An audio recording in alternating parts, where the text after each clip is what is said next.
সচিবালয় মন্ত্রী সচিবদের অনুপস্থিতিতেই নৈমিত্তিক কাজ চালিয়ে যাচ্ছেন গণকর্মচারীরা। একই সঙ্গে তাদের প্রত্যাশা পরবর্তী সরকার যেন তাদের নতুন বেতন কাঠামো উপহার দেন এবং পদায়ন পদোন্নতি যেন ন্যায্যতার ভিত্তিতে হয়।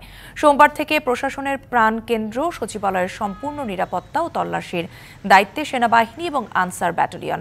নিচের গ্রেডের গণকর্মচারীদের উপস্থিতি ঠিকঠাক থাকলেও উঁচু গ্রেডের কর্মচারীদের বেশিরভাগই অনুপস্থিত, যার ফলে নানান কাজে সচিবালয়ে আসা বাইরের লোকজন বা তদবিরবাজদের আনাগোনা একদমই নেই।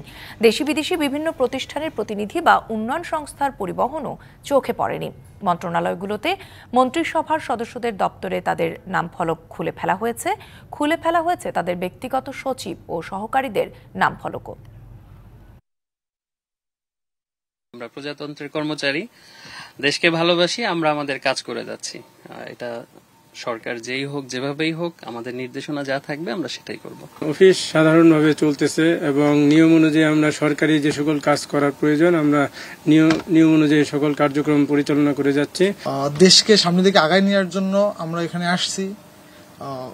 স্বাভাবিক নিয়মে সবকিছু চলছে এবং চলবে।